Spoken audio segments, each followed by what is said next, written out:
Maya Richardson adjusted the strap of her worn backpack as she rushed through the marble lobby of the Sterling Grand Hotel in downtown Chicago, her mind racing through the presentation she'd rehearse in minutes for the most important scholarship interview of her life.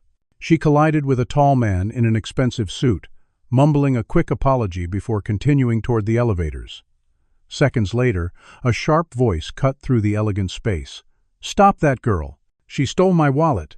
Maya froze, her heart dropping as she turned to see the man pointing directly at her, his face twisted with certainty and rage. Security guards materialized from every corner of the lobby, surrounding Maya before she could process what was happening. The man in the suit strode toward her with the confidence of someone accustomed to being obeyed, his expensive Italian shoes clicking against the polished floor. Charles Whitmore, she would later learn, one of the wealthiest real estate developers in Illinois, owner of half the luxury properties dotting the Chicago skyline. His voice boomed across the lobby as hotel guests stopped to stare, their eyes fixed on the young black woman now trapped in a circle of uniformed men. "I want her searched immediately," Charles demanded, his pale face flushed with indignation. "She bumped into me deliberately. Classic pickpocket technique. I've read about these scams." Maya's hands trembled as she tried to explain she was here for a scholarship interview, that she'd never stolen anything in her life, but her voice sounded small and desperate even to her own ears. The head of security, a middle-aged white man with a skeptical expression, asked if she would consent to a search. Maya knew she had no choice. Refusing would make her look guilty, and these men had already decided what she was. She nodded, tears burning behind her eyes, as a female security officer led her to a private office, while dozens of witnesses watched her humiliation. They searched her backpack, her pockets, even her shoes. Nothing. The wallet wasn't there because she hadn't taken it. When they returned to the lobby, Maya expected an apology, perhaps even embarrassment from Charles Whitmore. Instead, his jaw tightened with fury. "She must have ditched it somewhere," he insisted, pulling out his phone. "I'm calling the police, and I want every second of surveillance footage from the past hour." Maya's scholarship interview was in 10 minutes, but the security team refused to let her leave. She watched the clock on the wall tick past her appointment time, watched her future slip away while Charles Whitmore made phone calls, his voice growing louder with each conversation. The police arrived and took statements. Charles described the collision in detail, emphasizing how deliberate it seemed, how he'd felt her hand near his jacket pocket. Maya repeated her innocence until the words felt meaningless. Without evidence, the police couldn't arrest her, but the damage was done. Everyone in that lobby had seen her accused, searched, and interrogated. By the time they released her, 2 hours had passed. The scholarship committee had already interviewed their other candidates. When Maya called to explain, the coordinator's voice was cold and distant. They'd heard about the incident. Perhaps it would be best if she reapplied next year. Maya walked out of the Sterling Grand Hotel in a daze, unaware that Charles Whitmore was uploading security footage to his social media accounts with a caption that would change everything. "This is what theft looks like in broad daylight. Young woman deliberately collides with me and steals my wallet. Police found nothing, but we all know what happened here. Time to take back our city from criminals." Within an hour, the post had 10,000 shares. Maya's phone exploded with notifications before she even reached her dorm room at Northwestern University. The video showed the collision from 3 angles, each one making the accidental bump look increasingly suspicious through Charles's framing and commentary. Comments flooded in by the thousands, and most of them made Maya physically sick. People she'd never met were calling her a thief, a criminal, using racial slurs she'd only seen in history books and news articles about hate crimes. Someone had identified her from her backpack, which bore the Northwestern logo, and within hours the university's social media accounts were drowning in messages demanding her expulsion. Charles Whitmore, it turned out, had over 200,000 followers across his social platforms, and he was using every single one of them as weapons. He appeared in follow-up videos, his voice grave and concerned, talking about rising crime rates in Chicago, about how even upscale hotels weren't safe anymore, about how criminals were getting bolder. He never said Maya's race explicitly, but his followers filled in the blanks with their assumptions and prejudices. By evening, local news stations picked up the story. Billionaire developer claims theft at luxury hotel ran as a headline on 3 different channels. Maya watched herself on television, the footage playing again and again, her face visible in every frame. Her mother called from the south side, her voice cracking with worry.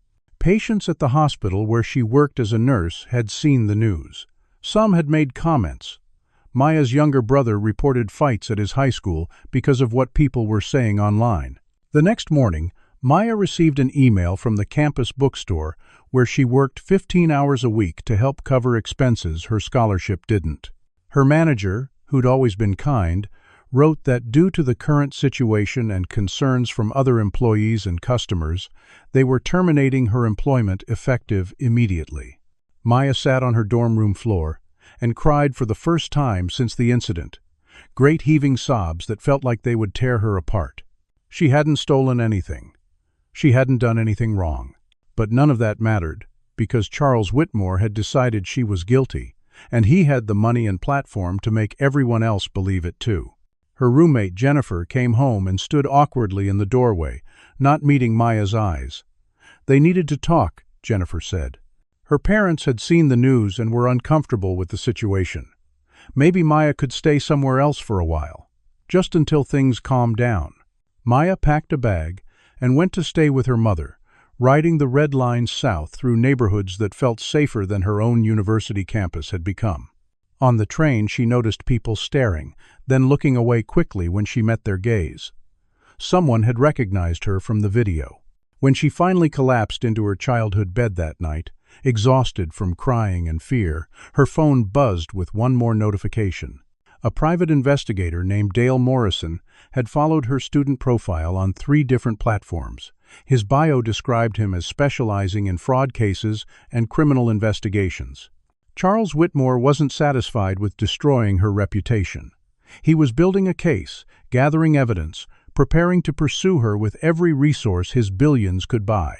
The letter from Northwestern University's Office of Student Conduct arrived on a Monday morning, formal and terrifying in its bureaucratic language. Maya Richardson was required to appear before the Academic Integrity Committee to address concerns regarding her conduct both on and off campus.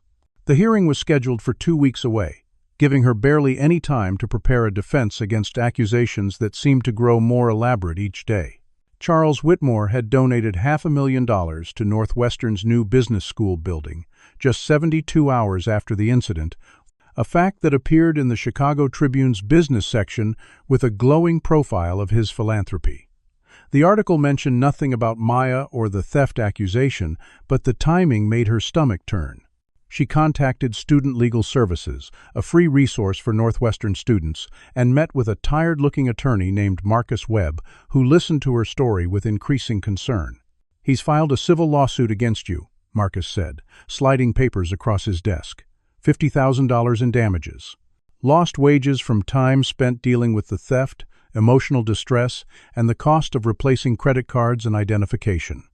Maya stared at the numbers, her vision blurring. She had $800 in her bank account. Her mother made $42,000 a year. $50,000 might as well have been $50 million. "Can he do that?" she whispered. "He can file anything he wants," Marcus replied. "Doesn't mean he'll win, but fighting it will cost money you don't have. That's the point. He's trying to force you into a settlement or a confession." Over the next week, Maya learned exactly how much power Charles Whitmore wielded. The private investigator, Dale Morrison, interviewed her former co-workers at the bookstore, asking leading questions about whether she'd ever had access to the cash register, whether money had gone missing, whether she'd seemed nervous lately. He talked to her professors, her classmates, even her neighbors in the apartment building where her mother lived. People who'd known Maya for years suddenly questioned their memories, wondering if maybe there had been signs they'd missed. Morrison twisted every interaction into something sinister. The time Maya borrowed $20 from a friend became evidence of financial desperation. Her part-time job search became proof she needed money badly. Her excellent grades were reframed as the behavior of someone smart enough to execute sophisticated thefts. Local news coverage shifted from reporting the incident to analyzing it. Crime experts weighed in on pickpocket techniques. A former police detective explained on camera how thieves often target wealthy individuals in hotel lobbies, using the exact collision method Charles described. No one mentioned that Maya had never been arrested, never been accused of anything, had a spotless record and academic achievements that had earned her a full scholarship to one of the nation's top universities. Those facts didn't fit the narrative Charles was building. Maya's mental health deteriorated under the constant scrutiny and stress. She stopped sleeping more than 3 or 4 hours a night, jolting awake from nightmares where she was trapped in that hotel lobby forever, searching for a wallet she'd never touched, while crowds screamed accusations. She lost 12 pounds in 2 weeks because food tasted like ash in her mouth. Her mother took time off work she couldn't afford to lose, sitting with Maya during panic attacks that left her gasping for air. Then Marcus called with news that made everything worse. "I've been reviewing the security footage frame by frame," he said. "There's something you need to see." They met at his office, and Marcus pulled up the video on his computer, the collision Maya had memorized from seeing it 1,000 times online. But Marcus paused it at a different moment, pointing to the background. A middle-aged Asian man in an expensive suit stood directly behind Charles Whitmore during the collision, close enough to touch. He was looking right at them, his expression alert and focused. "Who is that?" Maya asked. Marcus pulled up another window showing a business profile. Robert Chen, Charles Whitmore's business partner and co-founder of Whitmore Chen Development Corporation. They've built every major luxury property in Chicago together for the past 15 years. Maya stared at the frozen image. He saw everything. He was right there. Why hasn't anyone talked to him? "That's the interesting part," Marcus said slowly. "I tried to contact him for a witness statement. His office said he left for Shanghai on business the day after the incident. No return date scheduled." Maya spent 3 days researching Robert Chen and Whitmore Chen Development Corporation, falling down a rabbit hole of business filings, news articles, and public records that painted a disturbing picture. The company specialized in luxury apartments and condos, high-rise buildings with doormen and marble lobbies, the kind of places where rent started at $4,000 a month for a studio. They developed properties in Chicago, New York, and Los Angeles, catering exclusively to wealthy clients. But buried in the archives of local newspapers, Maya found something that made her pulse race. 2 years ago, a civil rights organization had filed a federal complaint against Whitmore Chen Development for housing discrimination. Multiple Black and Latino families reported being told no apartments were available, only to watch white families with similar income levels and credit scores move into those same buildings days later.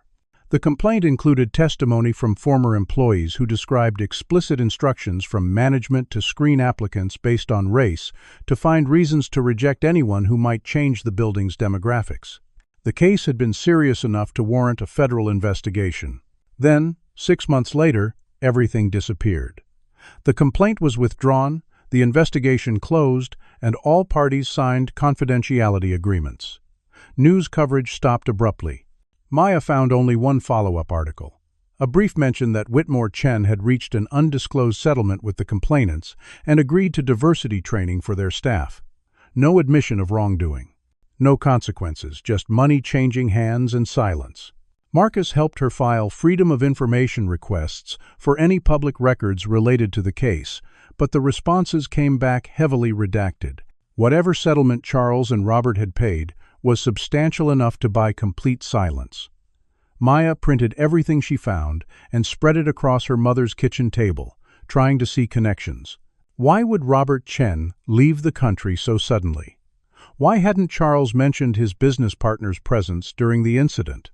Why had a man facing federal discrimination charges chosen to publicly accuse a black college student of theft based on nothing but a collision and his own certainty? Her phone buzzed with an email from an address she didn't recognize. Anon7734@securemail.com. The subject line read only, "You need to see this." Maya's hand hovered over the delete button, assuming it was another hate message or threat. She'd received hundreds over the past 3 weeks, but something made her open it. The email contained no text, just a single attached image. Maya downloaded it with her heart pounding, half expecting a virus or something worse. The image loaded slowly on her mother's old laptop. It showed a bathroom counter, marble and chrome, clearly expensive. On the counter sat a black leather wallet, expensive-looking, monogrammed with the initials CW. In the corner of the image, partially visible, was a mirror reflecting a portion of the bathroom. The timestamp read 9:13 a.m., the same morning as the incident. Maya's collision with Charles Whitmore happened at 9:07 a.m., according to the security footage. 6 minutes later, his wallet was sitting on a bathroom counter. She zoomed in on every detail. The wallet was clearly visible, not hidden or discarded, but placed deliberately on the counter next to a sink. The bathroom looked like hotel luxury, all marble and gold fixtures. It had to be from the Sterling Grand. Maya forwarded the image to Marcus immediately with shaking hands, then stared at her phone, waiting for a response. When he called 10 minutes later, his voice was tight with controlled excitement. "Where did you get this?" Maya explained about the anonymous email. "Can we use it?" she asked. "Maybe," Marcus said carefully. "We'd need to authenticate it, prove it's really from that date and time, establish chain of custody. Charles's lawyers will claim it's fabricated or manipulated. But Maya, if this is real, it proves he left his wallet in the bathroom himself. He didn't lose it, he forgot it. Then why did he accuse me?" The question hung in the air between them. Marcus was quiet for a long moment. "I don't know yet, but I'm going to find out." Maya refreshed her email obsessively for days, hoping for another message from the anonymous sender. Nothing came. She tried responding to the original email, asking who they were and how they got the photo, but her messages bounced back as undeliverable. Someone out there knew the truth and was trying to help her, but they were staying carefully hidden. Meanwhile, the lawsuit moved forward. Charles's lawyers sent interrogatories, hundreds of questions Maya had to answer under oath about her finances, her background, her activities on the day of the incident. They demanded her phone records, her bank statements, her class schedules. Every aspect of her life was being dissected and documented, preparing for a trial she couldn't afford to fight. The Academic Integrity Committee hearing arrived like an execution date. Maya sat in a conference room across from 5 professors and administrators, Marcus beside her, while a university lawyer presented the case against her. They didn't call it a disciplinary hearing for theft. They framed it as concerns about judgment, about the negative attention she'd brought to Northwestern, about whether her continued enrollment was in the university's best interest. It was more insulting than a direct accusation. They weren't even pretending to care about truth or justice. They wanted her gone because she'd become inconvenient, because Charles Whitmore's money and influence mattered more than one student's innocence. Marcus presented the bathroom photo as evidence, along with documentation of the housing discrimination case and questions about why Robert Chen had left the country so abruptly. The committee listened with skeptical expressions. "This appears to be an anonymous photo of unknown origin," the committee chair said. "A gray-haired woman in a cardigan who'd taught at Northwestern for 30 years. We can't make decisions based on unverified images from the internet." "Then verify it," Maya said, her voice stronger than she felt. "Subpoena the hotel's bathroom security footage if it exists. Question Robert Chen under oath. Investigate why a billionaire with a history of racial discrimination chose to publicly destroy a black student's life based on an accusation he can't prove." The committee members shifted uncomfortably. They promised to take everything under consideration and dismissed Maya without a timeline for their decision. Walking out of that building, Maya felt hollow. She'd told the truth, presented evidence, done everything right, and she knew it wouldn't matter. Then her phone rang with a number she didn't recognize. Against her better judgment, she answered. "Miss Richardson?" a man's voice said, speaking quickly and quietly. "My name is David Park. I'm Robert Chen's executive assistant. Mr. Chen asked me to reach out to you. He wants to tell you what really happened that day." David Park insisted on meeting in person, somewhere public but not too crowded where they could talk without being overheard. They chose a coffee shop in Evanston, far enough from Northwestern's campus to avoid students, but close enough for Maya to reach easily. Marcus came with her, sitting at a nearby table pretending to work on his laptop while actually recording everything on his phone. David arrived 10 minutes late, looking over his shoulder repeatedly as he ordered coffee and joined Maya at a corner table. He was young, maybe 30, with nervous energy that made him tap his fingers constantly against his cup. "Mr. Chen sent me the bathroom photo," David said without preamble. "He's been trying to figure out how to help you without destroying his own life in the process." Maya leaned forward. "Then tell me what happened. Tell me the truth." David glanced around again, then pulled out his phone, showing Maya a series of text messages. They were between Robert Chen and Charles Whitmore, time-stamped from the morning of the incident. 9:14 a.m., 7 minutes after the collision. "Just found my wallet in the bathroom. Forgot it after washing my hands. Crisis averted." Charles's response came 3 minutes later. "Don't tell anyone about this. I already accused that girl publicly. Can't back down now, or I look like an idiot. Robert, Charles, we need to correct this. She didn't do anything wrong. Charles, she's nobody. She'll forget about it. This kind of thing happens. Move on." David scrolled to show more messages over the following days. Robert's increasingly urgent pleas for Charles to admit the mistake, Charles's absolute refusal. "Why didn't Robert come forward?" Maya asked, her voice shaking. "Why let this happen to me?" "Because Charles owns him," David said bitterly. "Their partnership agreement gives Charles controlling interest in every property. If Robert speaks out, Charles can destroy him financially. They're in the middle of 3 major developments worth hundreds of millions of dollars. Robert has everything tied up in those projects." Marcus joined them at the table, his lawyer instincts taking over. "This is explosive, but we need more than text messages. We need Robert to go on record." "He's ready to," David said. "That's why I'm here. But he needs protection first. Charles has threatened him, said he'll sue for breach of contract, tie him up in litigation for years. Robert's waiting in a hotel downtown right now. He'll talk, but only if we can guarantee the truth will actually matter." Marcus made phone calls for the next hour, working his network of contacts while Maya sat frozen, afraid to hope. Finally, he turned to David. "I know an investigative journalist at the Chicago Tribune who's been digging into Whitmore Chen development for months on an unrelated story. If Robert goes on record with him, the truth gets out regardless of what happens in court." They drove to the hotel together, Maya's hands clenched in her lap the entire way. Robert Chen met them in his suite, looking exhausted and defeated. He was shorter than he'd appeared in the security footage, with gray at his temples and deep lines around his eyes. "I'm sorry," he said to Maya before anyone else spoke. "I should have come forward immediately. I was a coward, and you paid the price." Over the next 4 hours, Robert told them everything. He and Charles had been business partners for 18 years, building their real estate empire from nothing.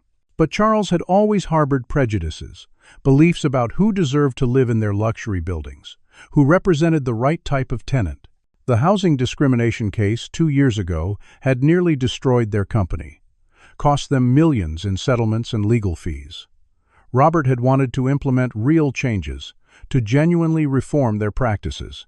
Charles had agreed publicly, while privately instructing property managers to continue screening applicants the same way, just more carefully to avoid getting caught.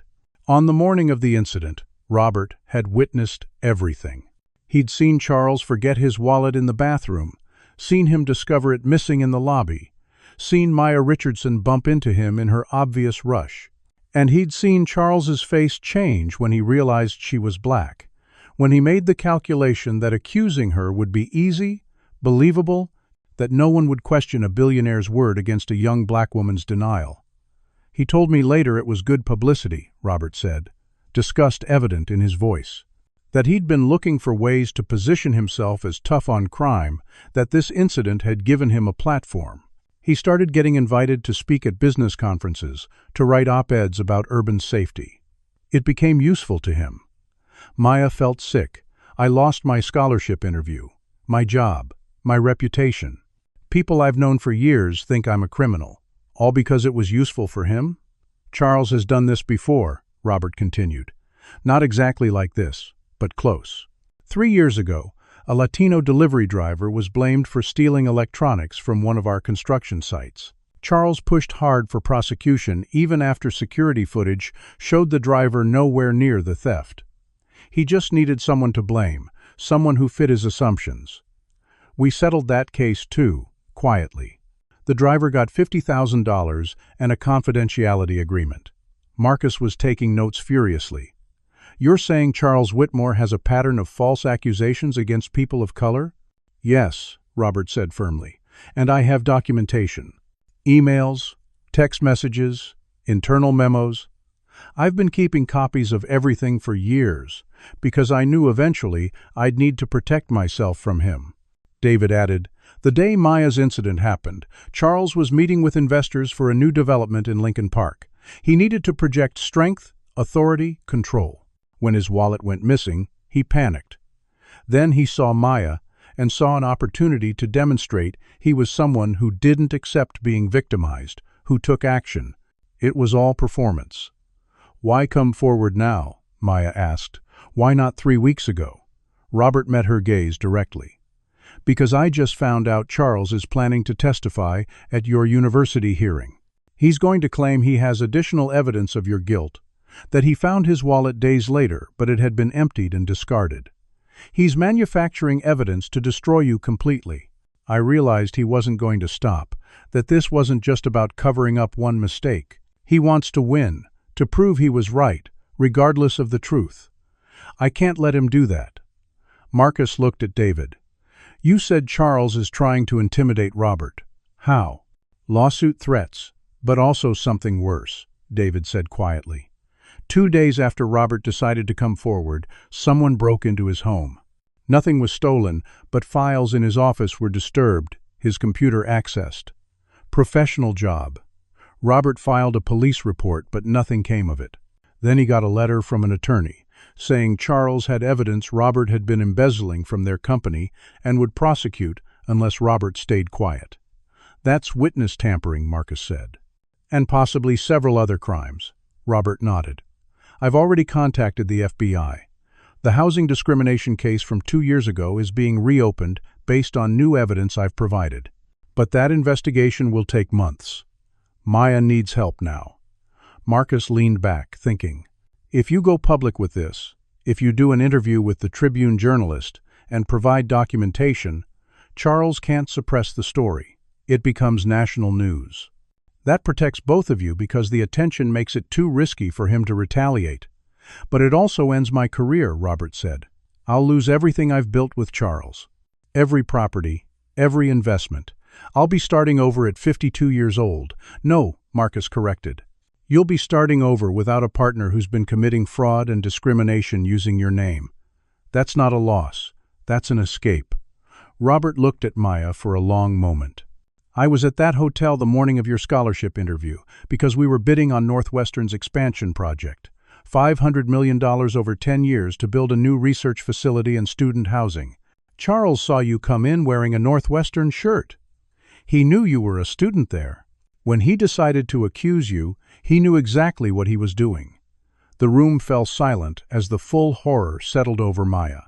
Charles hadn't just randomly picked her as a scapegoat. He'd seen her Northwestern affiliation and recognized an opportunity to demonstrate his power to the university administrators he needed to impress for his business deal. She'd been collateral damage in a corporate negotiation. "He used me," Maya whispered. "He destroyed my life to win a construction contract." Robert's expression was grim. "Yes, and he's been meeting with Northwestern's board members for weeks, consolidating his influence. Your academic integrity hearing isn't really about you. It's about the university showing Charles they value his money more than their students. They want you gone to please him." Maya felt something shift inside her, the fear and despair of the past weeks hardening into fury. Charles Whitmore had taken everything from her, not through some random misunderstanding but through calculated malice and racial prejudice. He'd weaponized his wealth and influence to crush someone he saw as insignificant, as disposable. But he'd made one critical mistake. He'd picked a victim who wouldn't disappear quietly, and now his business partner was ready to burn everything down to expose the truth. "I want to tell my story," Maya said. I want everyone to know what he did. The journalist's name was Elena Santos, and she'd been investigating Whitmore Chen development for 8 months on an unrelated story about construction safety violations when Marcus reached out. Meeting in her cluttered office at the Chicago Tribune, surrounded by towers of files and empty coffee cups, Elena listened to Robert Chen's testimony with the intensity of someone who'd been waiting years for this exact moment. "I've known Charles Whitmore was dirty for a long time," Elena said, her voice carrying a slight Texas accent, "but he's protected by layers of lawyers, NDAs, and intimidation. Getting anyone to go on record has been impossible. Until now." Robert provided flash drives containing thousands of documents, emails showing discriminatory language in tenant screening policies, text messages revealing Charles's deliberate false accusations, financial records proving the company had paid out over $2 million in settlements to accusers who'd agreed to confidentiality agreements, and most damning, internal communications about the Northwestern expansion project that explicitly mentioned using the theft accusation to demonstrate Charles's influence over the university's decision-making process. Maya gave Elena everything she had: the anonymous bathroom photo, the timeline of events, testimony from Marcus about the civil lawsuit and academic integrity hearing, and most powerfully, her own story of how her life had been destroyed. Elena recorded hours of interviews, her questions probing but sympathetic. By the time they finished, night had fallen outside, and the Tribune newsroom was nearly empty. "This is front-page material," Elena said. "Multiple days of coverage. But Charles Whitmore's lawyers are going to come after all of us the second this publishes. Are you ready for that?" Maya thought about the past 3 weeks, about lying awake at night, replaying that collision in the hotel lobby, wondering what she could have done differently when the truth was she'd done nothing wrong. She thought about her mother working double shifts at the hospital while people whispered about her daughter the thief. She thought about the scholarship interview she'd missed, the academic career that had been derailed, the friends who'd abandoned her. "I'm ready," Maya said. "Publish everything." Elena's article hit the Tribune's website at 6 a.m. The next morning, with a headline that made Maya's breath catch, "Billionaire's false theft accusation reveals pattern of racial targeting and corporate corruption." The story was devastating in its detail. Elena had woven together Robert's testimony, the housing discrimination case, the previous false accusations Charles had made, and the timeline showing how Charles had known his wallet's location while continuing to pursue Maya anyway. The bathroom photo was published with expert analysis, confirming its authenticity and timestamp. Text messages between Charles and Robert were reproduced, showing Charles's explicit decision to maintain his false accusation, despite knowing the truth. By 7 a.m., the story was trending on social media. By 8, national news outlets were picking it up. By 9, Charles Whitmore's lawyers had filed defamation lawsuits against Maya, Robert, Elena, and the Chicago Tribune itself, demanding immediate retraction and damages totaling $20 million. Marcus called Maya in a panic. "They're going nuclear. Emergency hearing scheduled for this afternoon. They want a gag order preventing any of you from making further statements." But something had shifted in the public consciousness. The same social media that had vilified Maya 3 weeks ago now rallied to her defense. The hashtag number Justice for Maya began trending. Civil rights organizations issued statements of support. Northwestern students organized a campus protest demanding the university drop its investigation of Maya and terminate all business dealings with Charles Whitmore. Most surprisingly, other victims started coming forward. Elena's article included a call for anyone else who'd experienced false accusations or discrimination from Charles Whitmore to contact the Tribune. Within hours, dozens of people responded. A former employee described being fired after witnessing Charles make racist comments about tenants. A black family shared emails showing how they'd been rejected for an apartment despite meeting all qualifications, only to have a white family with lower income approved immediately afterward. The Latino delivery driver Robert had mentioned hired his own lawyer and went public, breaking his confidentiality agreement because, as he told reporters, some truths were worth the financial penalty. The tide of testimonies became overwhelming. Each story added to the picture of Charles Whitmore, as someone who'd used his wealth and position to harm people he considered beneath him, who'd built his empire partly on exploitation and prejudice. His carefully cultivated image as a philanthropist and business leader crumbled under the weight of evidence. But Charles wasn't surrendering. His lawyers worked around the clock, filing motion after motion, calling witnesses liars, attacking Elena's journalism as biased and sensationalized. Charles himself appeared on conservative news networks, portraying himself as a victim of political correctness, claiming he was being destroyed for trying to report a crime.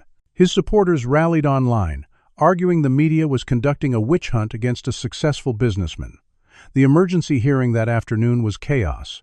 Maya sat in a courtroom packed with reporters, while Charles's lead attorney, a severe woman in a power suit, argued that Elena's article was defamatory fiction designed to destroy an innocent man's reputation. Marcus countered with the documentation Robert had provided, the text messages proving Charles had known the truth, the pattern of previous false accusations. The judge, an older black man named Terrence Hamilton, listened to both sides with an expression that gave nothing away. When Charles's attorney demanded the gag order, claiming continued publicity would irreparably harm her client's business interests, Judge Hamilton leaned forward. "Let me understand your position," he said slowly. "You want me to prevent Miss Richardson from defending herself publicly against accusations your client made publicly against her?" "Your Honor, this has gone beyond defense into defamation," the attorney argued. "Mr. Whitmore is being tried in the court of public opinion without due process. Mr. Center 11th. Whitmore created a court of public opinion when he posted security footage accusing Miss Richardson on social media," Judge Hamilton replied. "He doesn't get to weaponize publicity against her and then demand protection from it himself." The gag order was denied. Charles's attorney immediately announced they'd appeal, but the damage was done. The judge's comments made headlines. Legal experts on television began dissecting Charles's tactics, pointing out the hypocrisy of someone who'd destroyed Maya's reputation, now claiming to be a victim of reputation damage himself. Northwestern University issued a terse statement, saying the Academic Integrity Committee's investigation was ongoing and they would make no further comment, but Maya learned through campus gossip that emergency meetings were happening among administrators. The board members who'd been negotiating with Charles for the expansion project were facing intense pressure from faculty and students. Several professors had threatened to resign if the university sided with Charles over Maya. Major donors were calling to express concern. The Northwestern Daily published a scathing editorial condemning the administration's handling of Maya's case. Meanwhile, Maya discovered something that made her blood run cold. Buried in the documentation Robert had provided was an email chain between Charles and Northwestern's Director of Development, a man named Richard Kowalski, who'd been one of the committee members at Maya's hearing. The emails showed Charles had been cultivating a relationship with Kowalski for over a year, making smaller donations and promises of larger ones, positioning himself as a major benefactor. In one email sent 2 days after the theft accusation, Charles wrote, "The situation with the student has been handled. She's no longer a factor in our discussions." Kowalski's response, "Appreciated. The board prefers clean narratives." Maya showed the emails to Marcus, her hands shaking. "They conspired to get rid of me." This wasn't just Charles being vindictive. He and the university worked together to eliminate me as a problem. "This changes everything," Marcus said grimly. "This is coordination between a private citizen and a public university to deprive you of your educational rights, civil rights violation, constitutional violation, multiple federal crimes." But proving conspiracy required more than suggestive emails. They needed testimony, recorded conversations, something definitive. Maya spent the next 2 days drowning in depositions and lawyer meetings while the media storm continued building. Charles's business empire began cracking under pressure. Investors pulled funding from upcoming projects. 2 major tenants announced they were breaking leases and relocating from Whitmore Chen buildings. The city of Chicago launched an investigation into construction permits and safety violations. Then David Park called with news that changed everything. "Robert found something," he said. his voice tight with suppressed excitement. Security footage from the hotel bathroom that Charles's own team collected during their investigation. It was on a backup server Robert had access to. Maya, you need to see this. The video file was time-stamped 9:11 a.m., 4 minutes after the collision in the hotel lobby. It showed Charles Whitmore walking into the Sterling Grand Hotel's executive bathroom, the one reserved for penthouse guests and VIP visitors. The camera angle was from above, capturing the entire space, including the marble counter and mirror. Charles approached the sink and stopped, staring down at something. The wallet. His wallet, exactly where the anonymous photo had shown it. For a long moment, Charles just looked at it. Then, in a movement that made Maya's stomach lurch, he picked up the wallet, examined it, confirmed it was his, and put it back down on the counter. He looked at his reflection in the mirror, and he smiled. Not a smile of relief at finding a lost item. A calculating smile, the expression of someone making a decision. Charles left the wallet on the counter and walked out of the bathroom. "Oh my God," Maya whispered, watching the footage for the third time. He saw it. He knew exactly where it was, and he decided to leave it there. Marcus's face was grim. This is premeditation. He didn't make a mistake or jump to conclusions. He manufactured the entire incident deliberately. Robert had provided a sworn affidavit explaining how the footage came to exist and why Charles's team had suppressed it.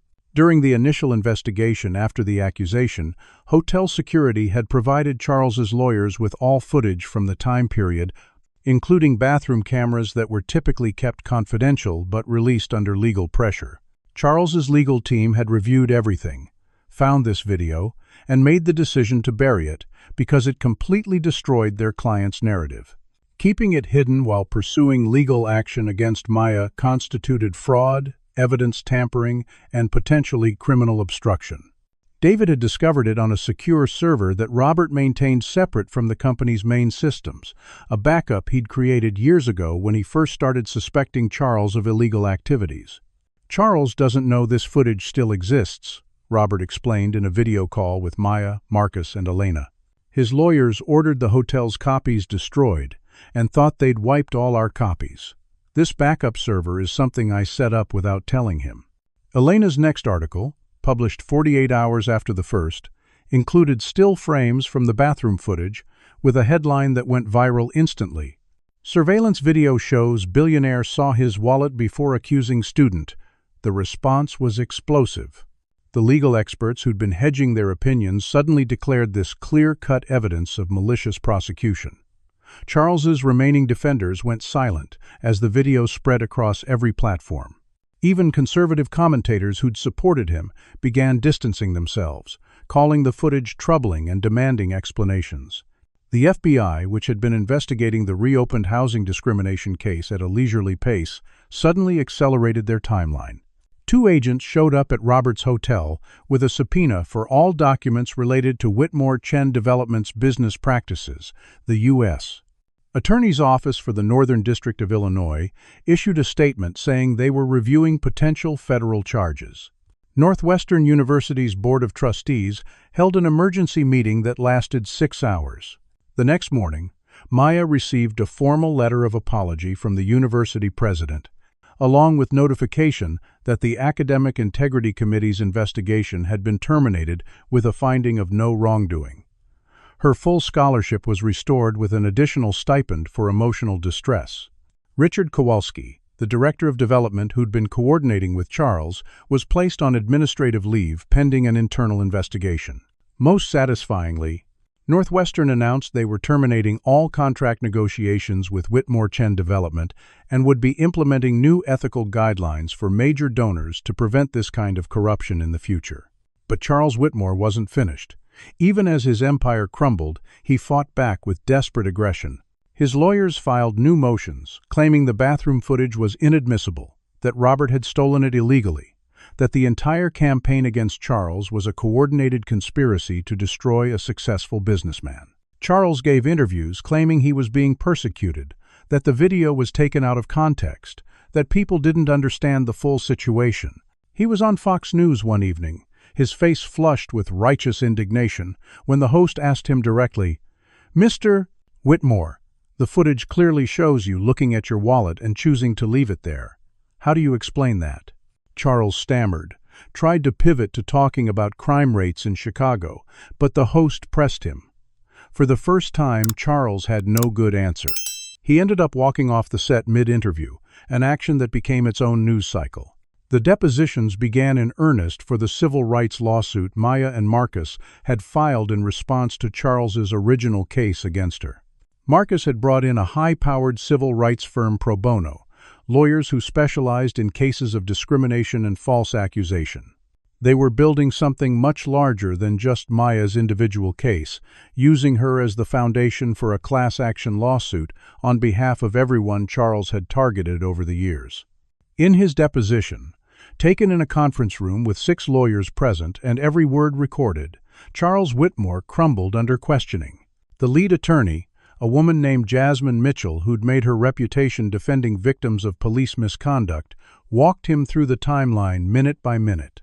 "You entered the bathroom at 9:11 a.m., Jasmine said, her voice calm and precise. "The video shows you clearly observing your wallet on the counter at 9:11 and 32 seconds. Correct?" "I don't recall," Charles said, the same phrase he'd used for the past hour. "The video doesn't require your recollection, Mr. Whitmore. It shows objective fact. You saw your wallet. Do you dispute that?" Charles's lawyer interjected with an objection, but Jasmine continued.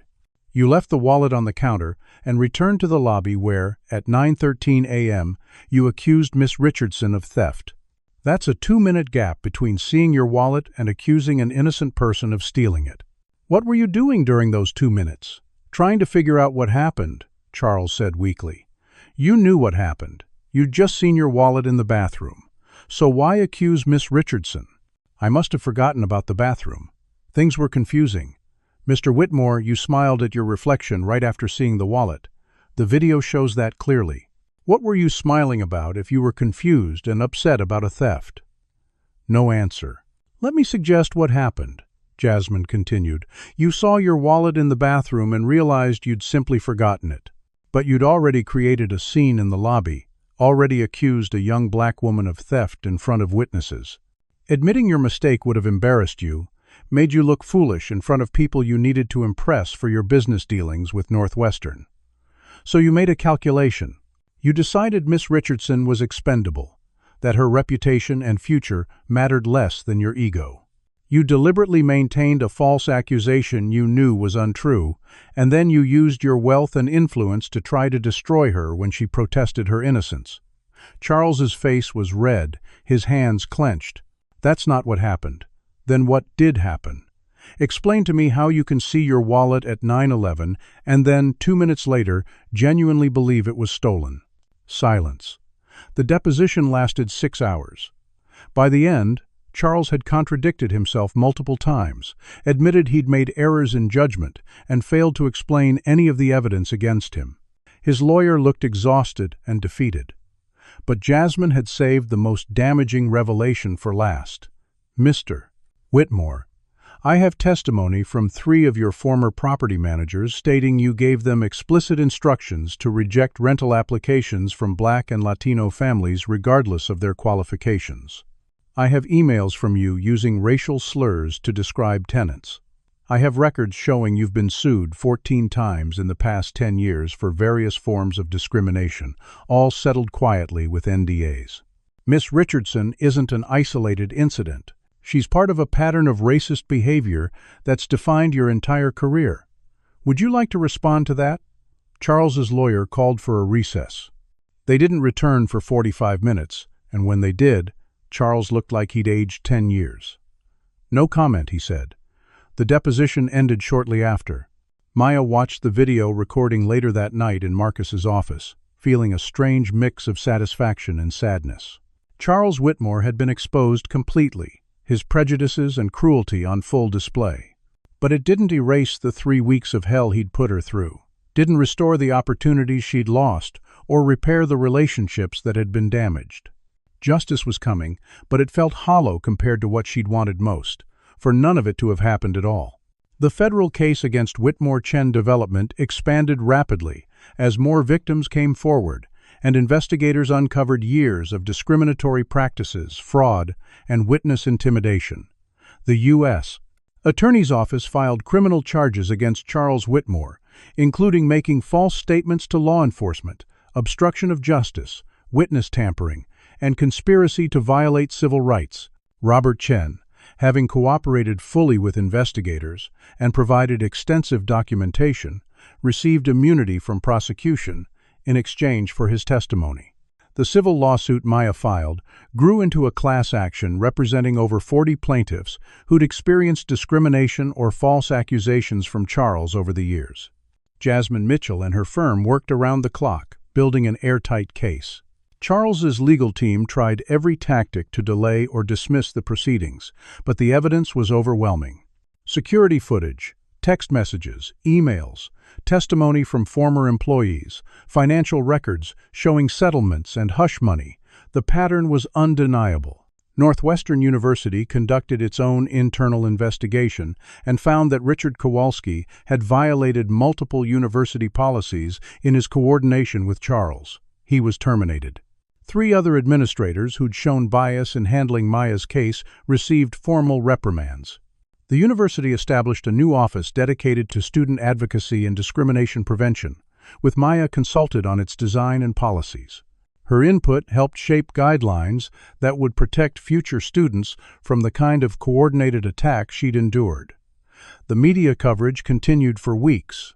Maya did interviews with major news outlets, sharing her story and advocating for legal reforms to prevent wealthy individuals from weaponizing false accusations against marginalized people. She became the face of a movement calling for stronger penalties for those who made deliberately false criminal accusations, particularly when those accusations leveraged racial stereotypes. Civil rights organizations embraced her as a symbol of resilience and justice. But the most dramatic reversal came in the courtroom. 6 months after that morning in the hotel lobby, Maya sat in federal court watching Charles Whitmore face Judge Teresa Morrison for his criminal sentencing. The trial had been swift once it began, the evidence so overwhelming that Charles's lawyers had advised him to accept a plea deal. He'd refused, insisting on his innocence until the jury returned a guilty verdict on all counts after just 4 hours of deliberation.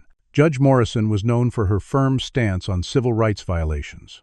She'd spent 20 years as a civil rights attorney before being appointed to the bench and had no patience for those who exploited their power to harm others. Mr. Whitmore, Judge Morrison said, her voice carrying through the packed courtroom, you used your wealth, your platform, and your influence to deliberately destroy a young woman's life for no reason other than your own convenience and prejudice. You manufactured evidence, suppressed exculpatory information, and leveraged your position to coordinate with others in positions of power to deny Miss Richardson her educational opportunities and constitutional rights. Your actions weren't just criminal, they were a betrayal of the principles this country claims to stand for. Charles stood silently, his expensive suit unable to mask how diminished he'd become. His business empire had collapsed under the weight of investigations and investor flight. Whitmore Chen Development had filed for bankruptcy. His properties were being sold to cover debts and legal settlements. His reputation, once built on philanthropy and success, was now synonymous with racism and corruption. The court sentences you to 42 months in federal prison, Judge Morrison continued, followed by 3 years of supervised release. You will pay restitution to all identified victims, including Miss Richardson, in amounts to be determined in the ongoing civil proceedings. Your business license is permanently revoked, and you are prohibited from serving in any executive or fiduciary capacity in the future. Maya watched Charles's face crumble as the sentence was announced. Part of her felt vindicated, seeing this powerful man who'd tried to crush her now facing real consequences. But another part of her just felt tired. This victory couldn't give her back the time she'd lost, the stress her family had endured, the innocence of believing the system would protect her.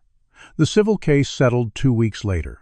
Charles had few assets left after the criminal restitution and bankruptcy proceedings, but the settlement was substantial enough to change Maya's life.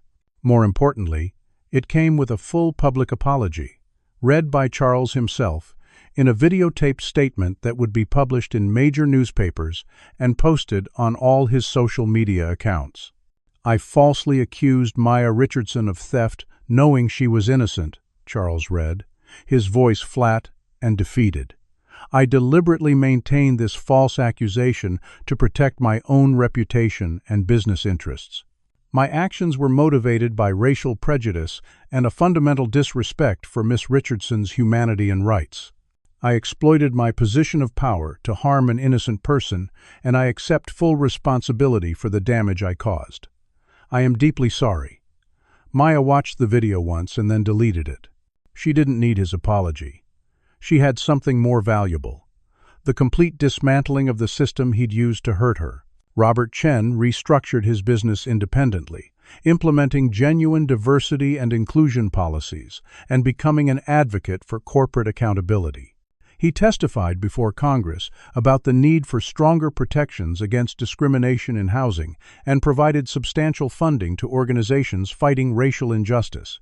Northwestern University offered Maya additional scholarships and opportunities to compensate for what she'd lost, including a guaranteed spot in their law school if she chose to pursue that path. Her professors, many of whom had doubted her during the initial accusations, wrote letters of recommendation praising her strength and integrity. The scholarship interview she'd missed that morning in the hotel lobby was rescheduled, and though Maya had initially lost interest in that particular program, she attended anyway and delivered a presentation about justice, accountability, and the power dynamics of false accusations. She won the scholarship. The story of her case became part of law school curricula across the country, used to teach about civil rights, evidence tampering, and the intersection of wealth and justice. Her name became associated not with theft, as Charles had intended, but with perseverance and the importance of fighting back against powerful abusers. As the legal proceedings finally concluded and media attention began to fade, Maya returned to her normal life at Northwestern. She'd lost a semester to the chaos, but made up the coursework during summer sessions. Her relationships with classmates had been complicated by everything that happened, but genuine friends had emerged from the crisis, people who'd stood by her when it mattered. She changed her major to pre-law, with a focus on civil rights advocacy. Charles Whitmore had tried to destroy her, but he'd inadvertently given her purpose and direction. Walking across Northwestern's campus one spring afternoon, almost a year after the incident, Maya passed the spot where her life had changed. The Sterling Grand Hotel was visible in the distance, its elegant facade unchanged. But everything else was different. The girl who'd rushed through that lobby terrified and desperate no longer existed. In her place was someone stronger, someone who'd faced the full power of wealth and prejudice and won, someone who knew exactly how broken the system was and had the tools to fight it.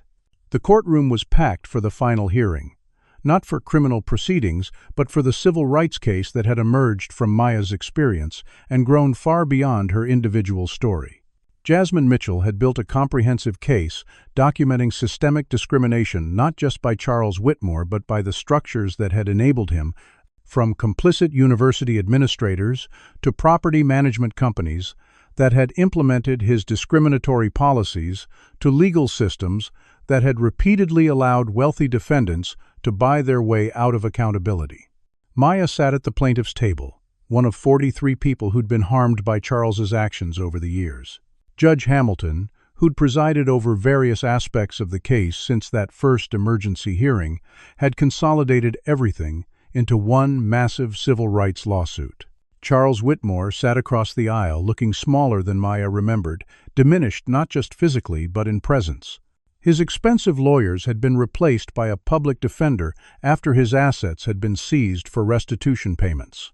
His former business partner Robert Chen sat in the gallery, having provided testimony and documentation that had been instrumental in building the case.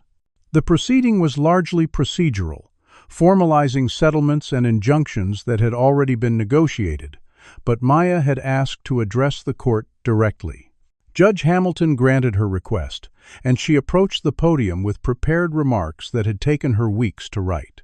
"Your Honor," Maya began, her voice steady despite the cameras pointed at her, almost exactly 1 year ago, I walked into the Sterling Grand Hotel, as a college student, excited about a scholarship interview. I left that hotel as someone accused of theft, humiliated publicly, and facing the full weight of a billionaire's power used against me. Charles Whitmore didn't just accuse me of stealing his wallet, he tried to steal my future, my reputation, my sense of safety in the world.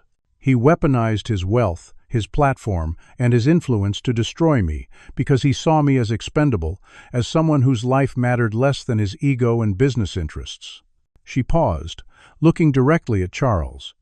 He didn't meet her gaze, but he made a mistake. He assumed I would disappear quietly, that I didn't have the resources or courage to fight back.